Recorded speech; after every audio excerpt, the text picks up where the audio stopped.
Hello again. In this third session of our journey through Romanian poetry in English, we are going to talk about and listen to some poems of the most attractive, ugly woman who ever achieved greatness in Romanian poetry. Yes, I think she's great. I represent her with 3 poems in Testament, 400 years of Romanian poetry. But before I start, a short disclaimer. Something I forgot and I should have done perhaps in the first session. As you might have gathered, if you watched the first couple of sessions, I'm not a professional actor. Yes, I have recited poems here and there in various settings, but I had a privilege to work with some great actors at various events, at my book launches, be it in the United States of America or Australia or Romania, people such as Tag Dumbly, Clara Voda, Cătălina Nastase, Annelise Wedemeyer, Manuela Hărăbor, Daniela Nane, Ion Caramitru. I'm not them. Okay, it is what it is. So, now back to the most attractive woman who ever achieved greatness in Romanian literature. The words don't belong to me, they belong to literary critic and historian Alex Stefanescu. Her portrait was compared to that of Dante Alighieri, and not out of any kindness, if you've seen Dante lately. The poet herself was cruel, violent almost, in describing her poetic selfie, if you like, and I quote from one of her poems, titled, obviously, Self-Portrait. I was given this triangle-shaped cheek, strange, this sugary skull, and this face, made as if for the bow of a pirate ship, and long lunar hair on my scalp. Now, if you see the picture on the thumbnail of this presentation, you'll probably agree with her to some extent. I think she's a bit harsh.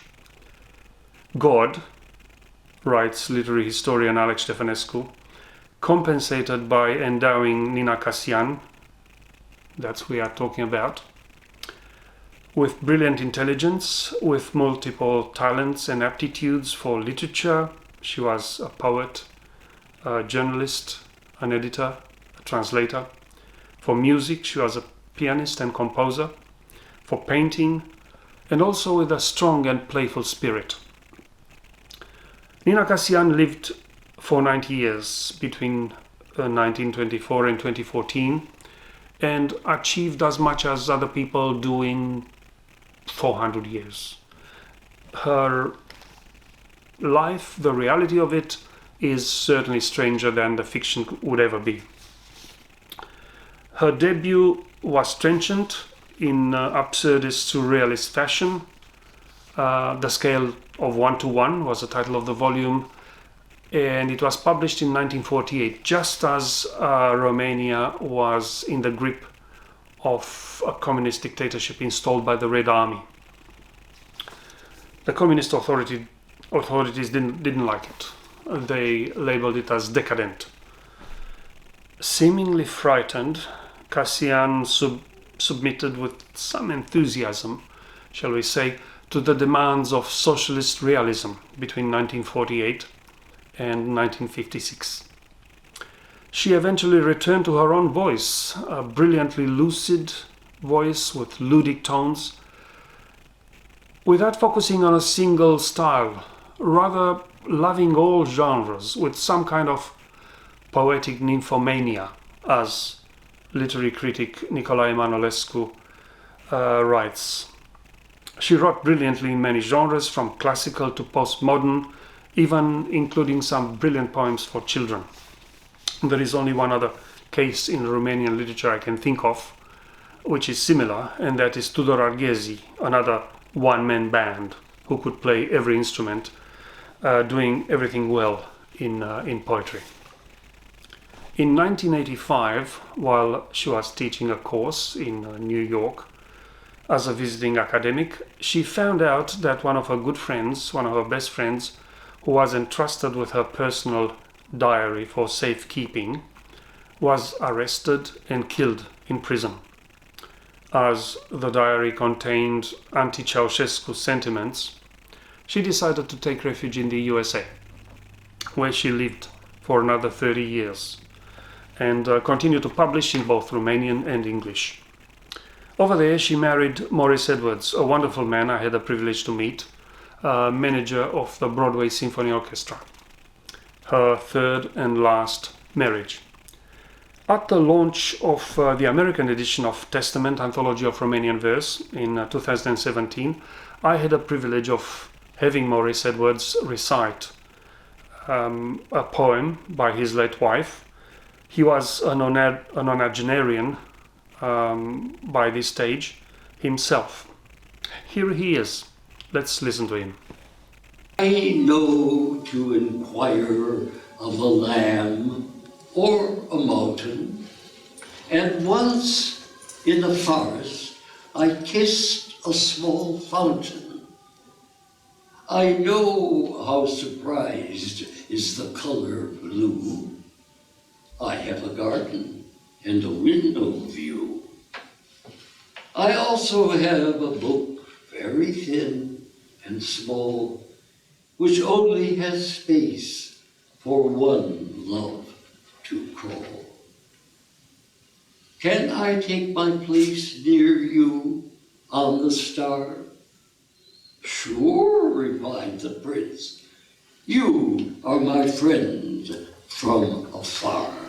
Well, I'll find it difficult to match Maurice Edwards and his beautiful reciting, but I will recite some poems for you from Nina Cassian. I'll start with Longing, a poem of love and loss, a chant, if you like. Cassian does this as well as the best of them. She lulls and hypnotizes you first, and then she hits you with a couple of brutal questions at the end. You'll see what I mean. I became familiar with this poem through the music of Nicolae Manolescu, a brilliant singer-songwriter who picked it as a text for one of his songs.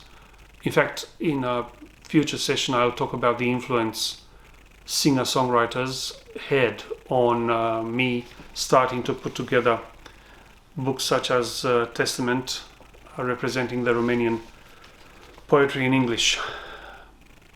That would be for a future session, as I said. The second poem I'll recite is going to be a famous poem of hers, I Wished to Remain in September, where she threads postmodernism in a romantic streak. It's very typical of her. Finally, for the satisfaction of my puerile mind, I will repeat the wonderful children's poem, the one I love very much, The Little Prince, Eulogy to Innocence. But I will only do it in Romanian since Maurice Edwards did it so well in English for you. As usual, I'll go through all the poems in English first and then all three in Romanian at the end. Longing. My love, you keep my anchor deep. Hold tight my fears. I'm all in pain. My mouth from strain, my eyes from tears. The wind is fraught, perhaps it's not, but it has gone still in the sky, without goodbye, as at the dawn. I never saw steps in the snow, foxes forlorn. There are no flowers, their soul and ours sleeps in the corn. Loneliness, drear, you don't appear, no news to get. What sense did this tryst? Did you exist? And do you yet? I wished to remain in September. I wished to remain in September on a beach, deserted, for example. I wished to be filled with the ashes of cranes, my own cranes, so inconstant. The ponderous wind brings in slumber in my tresses, with water, with fishnets. I wanted to light up one evening the cigarette whiter than the moonlight, and around me no one save the sea, its power mysterious and solemn. I wished to remain in September, attending the passing of time, a hand in the trees and the other in the sand, getting grizzled, and glide at once from summer to autumn. But for me, it has been preordained, it seems, more dramatic departures. I am doomed to be torn from the landscapes, with my soul unequipped for this shove. I am destined to pull out of loving, while still having plenty to love. I know to inquire of a lamb or a mountain, and once in the forest I kissed a small fountain. I know how surprised is the color blue. I have a garden and a window view. I also have a book very thin and small, which only has space for one love to crawl. Can I take my place near you on the star? Sure, replied the prince. You are my friend from afar. Dorul.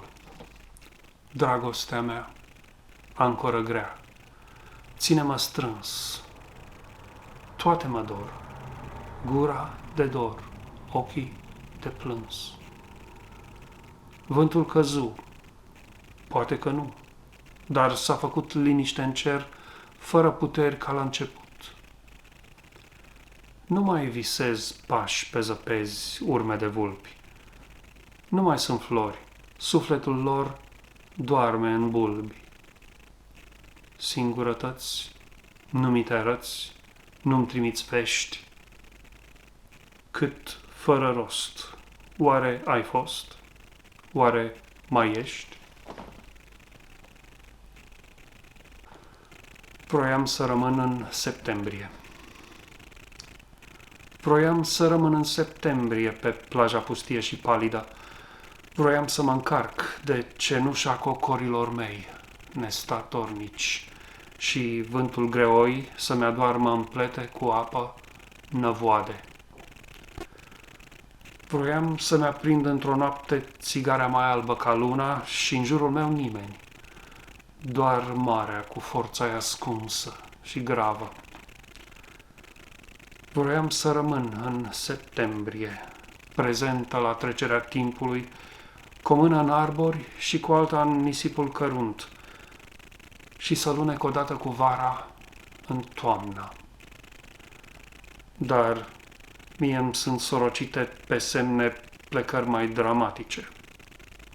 Mi-e dat să mă smulg din priveliști cu sufletul nepregătit, cum mi-e dat să plec din iubire când încă mai am de iubit.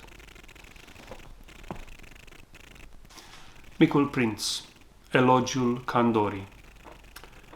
Știu să întreb despre miei, despre flori.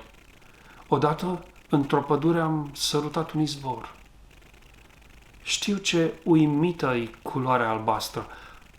Am o grădină și o fereastră. Mai am și o carte foarte subțire în care nu încape decât o iubire. Pot să-mi iau locul lângă tine pe stea? Da, spuse prințul, ești prietena mea.